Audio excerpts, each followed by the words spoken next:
EV10 Rivalité Destinée n'est pas encore sorti, qu'on sait déjà pas mal de choses sur EV10.5, Foudre Noire et Flamme Blanche, la toute dernière série du bloc Écarlate et Violet. C'est une série qui va être gigantesque. Chaque série japonaise, Black Bolt et White Flare, va contenir 86 cartes hors secrète, ce qui de prime abord est pas forcément conséquent. Quand on parle de V10.5 comme la plus grosse série Pokémon de tous les temps, ça ne le laisse pas présager. La subtilité, c'est qu'aussi en France et même à l'international, on aura deux séries pour EV10.5. Les Japonais y sont habitués, mais pour nous, c'est une première. On aura donc d'un côté Foudre Noire et de l'autre Flamme Blanche. Ce sont vraiment deux séries distinctes avec leur propre coffret. Et à cause de quelques leaks, on sait d'ores et déjà que les séries contiendront également 86 cartes hors secret. Sauf que ce n'est pas vraiment le cas. À l'instar d'Evolution Prismatique, Pokémon Company a décidé de nous ressortir des cartes Reverse Pokéball et Reverse Master Ball, mais va faire encore plus fort ce coup-ci avec une AR pour chaque Pokémon. Pokémon Company le dit sur son site. Pour Flamme Blanche, on aura plus de 170 cartes, 70 cartes illustrations rares, ce qu'on appelle les AR, plus de 5 cartes illustrations super rares, ce qu'on appelle les SAR, et plus de 5 Pokémon X. Pour Foudre Noire, ça sera plus de 170 cartes, plus de 65 cartes illustrations rares, plus de 5 cartes illustrations spéciales rares, et plus de 5 Pokémon X. Il faudra donc s'attendre à une série immense qui va être très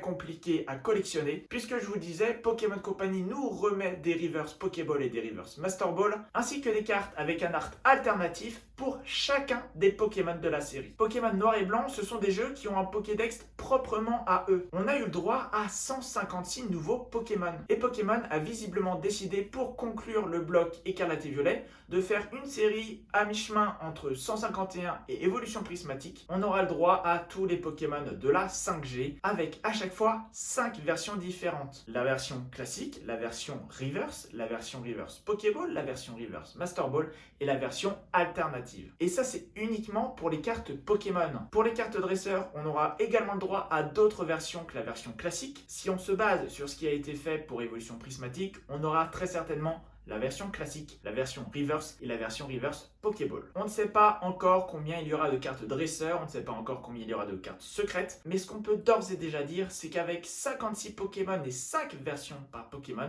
le Master Set de la série fera au grand minimum 780 cartes. Et évidemment, dans ce calcul, j'ai pas pris en compte les cartes dresseurs qui auront aussi très certainement une version full art pour certaines, voire même une version alternative. Autant vous dire qu'on va allègrement dépasser les 800 cartes pour cette série. Et évidemment, quand je parle de cette série, je parle au global de V10.5. Mais à savoir donc qu'un classeur de 360 emplacements ne vous suffira pas pour collectionner chaque série. Il faudra très certainement passer à des modèles à 480 emplacements, à du 4 par 3. Parce que 800 cartes, même divisé par 2, ça fait 400 cartes. C'est absolument gigantesque. La série va débarquer chez nous en juillet. Ça va arriver très vite. Je ne sais pas du tout ce que vous en pensez. N'hésitez pas à me le dire dans les commentaires. Mais c'est une série qui va être dingue. J'espère vraiment que les taux drops seront excellents parce que sinon ça va être une tannée. Évolution Prismatique a déjà beaucoup souffert de son taux de drop dégueulasse. Si c'est le cas aussi pour cette série 10.5, ça va être un carnage. La série va flop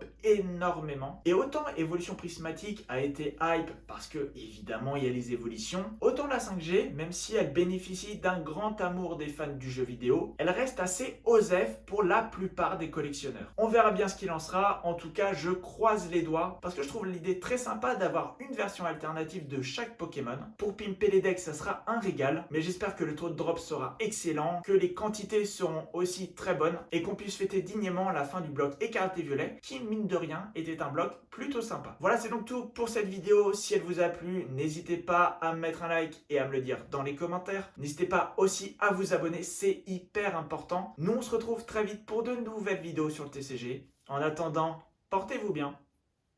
Ciao.